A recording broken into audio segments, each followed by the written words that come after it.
Hello guys, আশা করি সবাই ভালো আছেন। আজকে আপনারা দেখতে চলেছেন 2017 সালে রিলিজ করা ইট চ্যাপ্টার 1 হরর মুভিটি। মুভির শুরুতেই দুইজন ভাইকে দেখতে পাই আমরা, যেখানে বড় ভাইয়ের নাম বিল আর ছোট ভাইয়ের নাম জর্জি। বিল তার ছোট ভাইকে কাগজে তৈরি ছোট একটা নৌকা বানিয়ে দেয়, কারণ বাইরে বৃষ্টি হচ্ছিল।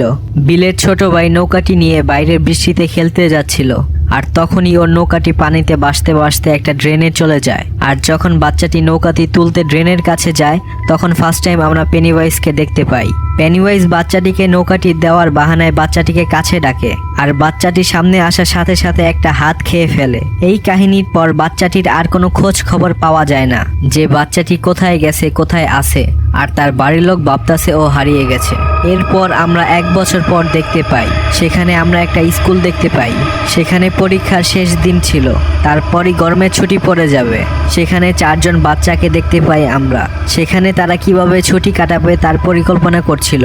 তারপর আমরা আরো 2 জনকে দেখতে পাই, যাদের নাম ছিল বেওয়ারলি আর বেন। বেন এখানে নতুন এসেছিল, আর স্কুলটাও তার জন্য একেবারে নতুন ছিল। এর কারণে তার বেশি বন্ধু ছিল না, আর এই জন্যই তাদের বন্ধুত্ব হয়ে যায় ভালো। তারপর এই গল্পের শেষ ছেলেটিকে দেখতে পাই আমরা, যার নাম ছিল মাইক, যে কিনা ভেড়ার ঘরে থাকতো। সে মাংসের কাজ করত।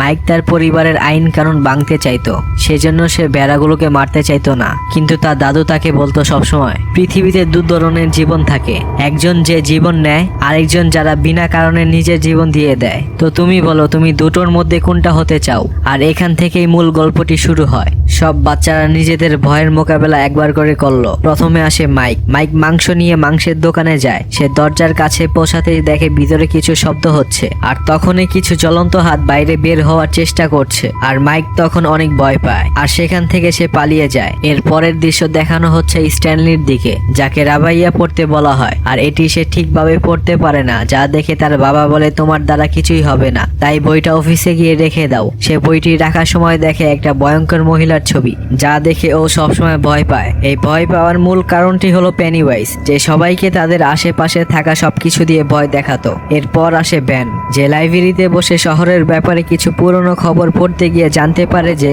1908-এ এই শহরে অনেক বড় একটা আগুন লেগেছিল, যার ফলে অনেক লোক প্রাণ হারিয়েছিল। তারপর 51 জন লোক মিলে সেই শহরকে আবার দাঁড় করানোর চেষ্টা করে, কিন্তু কিছুদিনের মধ্যেই তারা হারিয়ে যায়, এবং শুধুমাত্র তাদের জামা কাপড় পাওয়া গিয়েছিল, সেটাও রক্তে ভরা ছিল।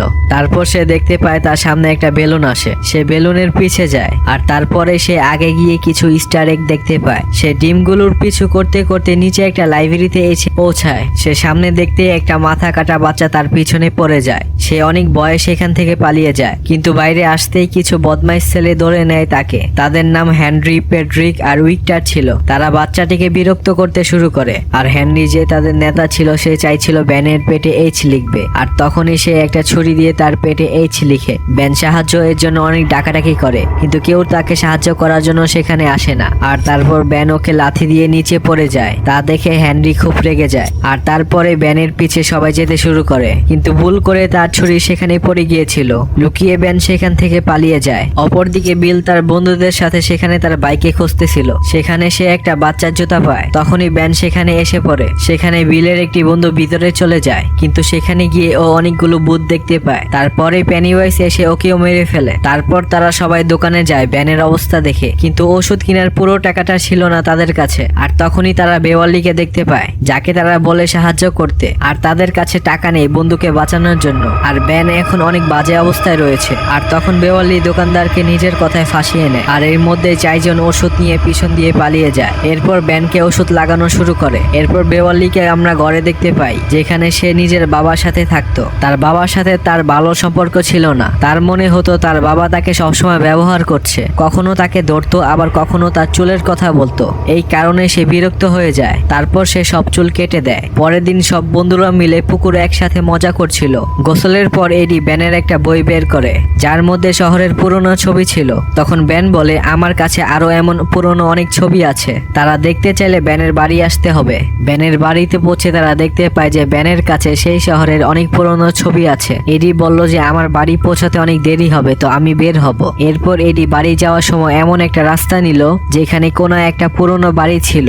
বাড়ির সামনে যেতেই তার ঘড়ির অ্যালার্ম বেজে যায়। সেই অ্যালার্মটা সে নিজেই লাগিয়েছিল যাতে ওষুধ সে ঠিক সময় মতো নিতে পারে, কিন্তু সেই সময় তার ওষুধগুলো রাস্তায় পড়ে যায়। আর ওষুধগুলো তুলতে যেতে একটা অসুস্থ লোক এসে তার ওষুধ উঠিয়ে নেয়। তাকে দেখে এডি অনেক ভয় পেয়ে যায় আর সেখান থেকে পালানোর চেষ্টা করে, কিন্তু সেই লোকটা তার পিছু ছাড়লো না। কিন্তু কোনো মতো করে এডি তার প্রাণ বাঁচিয়ে সেখান থেকে পালাতে পারে। অন্যদিকে বেওয়ারলি বাথরুম থেকে কিছুর আওয়াজ পায়। তখনই সে দেখতে লাগলো তার ভিতরে কি আছে। তাকে কেউ বলে, তুমি কি আমাদের সাথে সাঁতার কাটবে? তুমিও কি আমাদের এখানে আসতে চাও? তখনই সে ভাবতে শুরু করে ভিতরে কেউ আছে কিনা। সে ঘর থেকে ইঞ্চি টেপ নিয়ে আসে আর তার ভিতরে ঢুকিয়ে দেয়, এইটা দেখতে তার ভিতরে কিছু রয়েছে কিনা। সে তখনই বুঝতে পারে যে নিচে লোহা আছে, মানে পাইপ ব্লক। তখনই সে টেপটা তুলতে তার সাথে তার কাটা চুল রক্তে মাখা অবস্থায় উঠে আসে। আর সেটা দেখতে দেখতে একটা বড় রক্তের পরিমাণ তার দিকে এসে পড়ে আর সেখানে পুরো ছড়িয়ে পড়ে। চারিদিকে সেই রক্ত ছড়িয়ে পড়ে আর পুরো বাথরুম রক্তে লাল হয়ে যায়। সে ভয়তে ডাকতে থাকে তার বাবাকে। তার বাবা যখন আসে সে জিজ্ঞাসা করে যে তুমি কি ঠিক আছো? তুমি এত ডাকাডাকি করছো কেন? তখনই তার মেয়ে বলে, তুমি এখানে রক্ত দেখতে পাচ্ছ না? কিন্তু তখন তার বাবা কোনো উত্তর না দিয়ে সেখান থেকে চলে যায়। পরের দিন এই সব কথা বেওয়ারলি তার বন্ধুদেরকে বলে আর তার বন্ধুরা ভাবে যে সে মজা করছে, কিন্তু তারা বাথরুমে গিয়ে দেখতে পায় যে চারদিকে রক্তে ভর্তি আর সব দেওয়াল লাল হয়ে গিয়েছে। এরপর তারা ভাবলো সেই রক্ত তারা পরিষ্কার করবে আর পরিষ্কার করে সব আগের মতো করে তারা সেখান থেকে বেরিয়ে যায়। আর তখন তাদের মনে একটা প্রশ্ন আসে যে তাদের সাথে এমন হচ্ছে কেন, আর এগুলো কি বাকিদের সাথেও হচ্ছে? তখন সবাই তাদের সাথে ঘটনা শেয়ার করতে শুরু করলো আর তখনই তারা বুঝতে পারলো যে বাচ্চাদের সাথে এমন কিছু হচ্ছে, যার ফলে এইসব কিছু সামনে আসছে, যেটা কোনো স্বপ্ন ছিল না, সত্যি ঘটনা তারা অনুভব করছিল। এরপর তারা মাইকের সাইকেল দেখতে পেয়ে মনে করে যে হেনরি মাইককে অত্যাচার করছে। ওরা তাকে খুঁজতে শুরু করে আর তার কাছে পৌঁছে দেখতে পায় যে হেনরি ও তার বন্ধু মাইককে অত্যাচার করছে, তাকে কাঁচা মাংস খেতে জোর করছে। এরপর তার বন্ধুরা সেখানে পৌঁছায় আর পাথর ছুঁড়তে শুরু করে। এর জবাবে তারাও পাথর মারে, কিন্তু তাদের দলে কম লোক ছিল তাই তাদের পালাতে হয়। তারা পালিয়ে যাওয়ার পর বন্ধুরা নিজেদের মধ্যে কথা বলতে শুরু করে। তখন ব্যান বলে, আমার মনে হয় এই ঘটনাগুলো 27 বছর পর ফিরে আসে। প্রথমে 1908-এ পুরো শহরে আগুন লেগে গিয়েছিল আর ঠিক 27 বছর পর মানে 1935 সালে শহর আবারও তৈরি হয়েছিল। সেখানে 91 জন লোকের প্রাণ চলে গিয়েছিল আর তারপর আবার 1962 সালে আবার কিছু লোক হারিয়ে যায় এবং এখন 27 বছর পার হয়েছে, মানে তখন চলছিল 1989 সাল। আর এই সময়তেও শহরের অনেক বাচ্চারা হারিয়ে গিয়েছিল। কেউ তো এর পিছনে অবশ্যই ছিল যে ঠিক 27 বছর পর পর জেগে ওঠে আর 1 বছর ধরে সবাইকে শিকার করে। এর জন্য ব্যান নিজের ঘরে যত নকশা আর ম্যাপ পড়ছিল সবকিছু নিয়ে পৌঁছে যায় বিলের গ্যারেজে, যেখানে তারা একটি প্রজেক্টরের মাধ্যমে সেই ছবিগুলো দেখতে শুরু করে। তখনই তারা জানতে পারে যে শহরের সব ড্রেনগুলো এক জায়গায় মিলিত হয়, যেটা সেই আগের বাড়ির তলায় ছিল, যেখানে একটা ছোট কুয়া ছিল। সেই কুয়াটায় সবগুলো ড্রেন এসে মিলিত হয় আর ঠিক করে যে তারা গিয়ে সেখানে দেখবে যে সেখানকার রহস্যটা কি আসলে। তখনই এর ভিতর থেকে পেনিওয়াইজ বেরিয়ে আসে আর মাইক ওটা লাথি দিয়ে ভেঙে ফেলে আর তারা সেখান থেকে পালিয়ে যায়। কিন্তু পেনিওয়াইজ তাদের পিছু ছাড়ে না। তাদের অনেক চেষ্টার পর তারা রোদের মধ্যে বেরিয়ে আসে আর তারা বেঁচে যায়। তারা ঠিক করে যে সেই বাড়িটাই যাবে আর কি আছে সেখানে সেটা দেখবে আর তার ফলে তারা এইসব ঘটনাগুলোকে আটকাতে পারবে। এরপর সবাই তারা ওই ঘরটায় পৌঁছায়। সবাই নিজেদেরকে প্রস্তুত করে নিয়েছিল। সেখানে পৌঁছাতে তাদের একে একে ধোঁকা দেখতে থাকে। সবাইকে নিজেদের ভয়ের মোকাবেলা করতে হবে। এডি সেই ছবি আর ভূতকে দেখতে পায়। বিল নিজের ভাইকে দেখে আর মাইক জ্বলন্ত হাত দেখতে পায়। এই সব কিছুর সাথে মোকাবেলা করে তারা সবাই এক জায়গায় আসে আর সেই সময়ের মধ্যে পেনিওয়াইজ তাদের সামনে চলে আসে। তখন তাদের বাঁচাতে সেখানে পৌঁছায় বেওয়ারলি আর একটা রড দিয়ে তার চোখে আঘাত করে। সেখানে তারা বুঝতে পারলো যে পেনিওয়াইজ কোনোদিনও গ্রুপে থাকা লোকদের মারতে পারে না। সে সব সময় একজন একলা মানুষকে আক্রমণ করত। সে নিজেও আহত ছিল, তাই হার মেনে চলে যায় সেখান থেকে। তারা সকলেই বাইরে আসতে এডির মা তাকে বকা দিয়ে বলে যে আমার ছেলের সাথে তোমরা কেন ঘুরছো? আমি মানা করেছিলাম যে আমার ছেলের সাথে তোমরা ঘুরবে না, তাও তোমরা কেন শোনো না? এটা বলে এডির মা এডিকে নিয়ে সেখান থেকে চলে যায়। এরপর আমরা হেনরিকে দেখতে পাই। হেনরি এর বাবা পুলিশ ছিল আর হেনরি তার বন্দুক নিয়ে খেলছিল। তার বাবা এসে তাকে অনেক কিছু শোনায়, যার ফলে তার বন্ধুদের সামনে তার সম্মানহানি হয়। তখনই সে দেখতে পায় তার পোস্ট বক্সের সামনে বড় একটা লাল বেলুন। সে ওইটা খুলে একটা গিফট পায় যেটা তার জন্য ছিল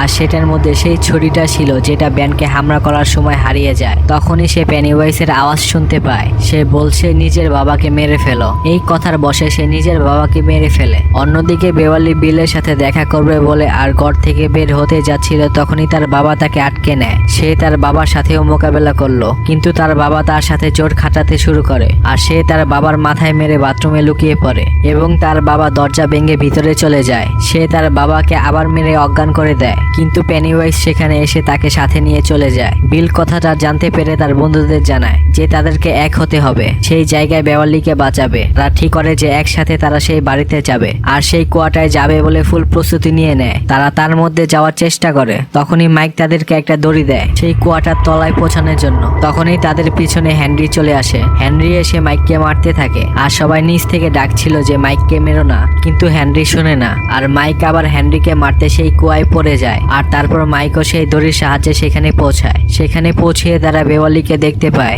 আর তার সাথেই উপরে অনেক নোংরা মরা দেহ চলতে দেখে। তখনই তারা বুঝতে পারে যে ভয়টাই হচ্ছে সবচেয়ে বড় শক্তি পেনিওয়াইজের। কেউ যদি ভয় পেয়ে যায় তবে পেনিওয়াইজ তার জন্য তাকে প্রাণে মেরে ফেলে। বেওয়ালি ভয় পায়নি, তাই সে তাকে মারতেও পারেনি এবং শুধু অজ্ঞান করতে পেরেছে। তখন বেন তাকে কিস করতে বেওয়ালি আবার তার হুঁশ ফিরে পায়। তখন বিল নিজের ছোট ভাইকে দেখতে পায়, সে নিজের ভাইয়ের পিছু নেয়। তখনই তার ভাই তার কাটা হাত নিয়ে তার সামনে চলে আসে আর তাকে বলে যে বিল, আমাকে ক্ষমা করে দাও, আমি তোমার বানানো নৌকাটি ফেরত আনতে পারিনি, কারণ এত জোরে বৃষ্টি হচ্ছিল যে নৌকাটি ড্রেনে পড়ে যায়। আর তখনই একজন আসে আর আমাকে নিয়ে চলে যায়। আমি তোমার কাছে ফেরত যেতে পারিনি, আমায় বাড়ি নিয়ে চলো, I miss you, I love you Bill. Bill বলে, তুমি আমায় মিস করছো, কিন্তু তুমি তো আসল জর্জি নও। আর এটা বলে সে তাকে গুলি করে আর আস্তে আস্তে তার শরীরটা পেনিওয়াইজে পরিণত হয়। সে তাদের আক্রমণ করে, কিন্তু তারা একসাথে ছিল তাই তার আক্রমণ সফল হয় না। সে আবারও তাদের ভয় দেখানোর চেষ্টা করে, কিন্তু তারা আর ভয় পায় না। আর এবার তারা সবাই মিলে তাকে মারতে শুরু করে। সে ভয় দেখানোর চেষ্টা করে, কিন্তু তাদের ভয় চলে গেছে, তাই পেনিওয়াইজ এবার হেরে যায় আর সেখান থেকে উড়ে যায়। এরপর তারা সবাই এক জায়গায় মিলিত হয়, কথা দেয় যে যদি পেনিওয়াইজ আবার 27 বছর পর ফিরে আসে তাহলে তারা তার সাথে আবার মোকাবেলা করবে। তারা হাত কেটে শপথ নেয় যে তারা আজ একসাথে যেভাবে সামলালো ঠিক তেমন ভাবেই আবার সামলাবে। আর এই শপথের সাথে এই মুভিটি এখানে শেষ হয়। ধন্যবাদ সবাইকে দেখার জন্য।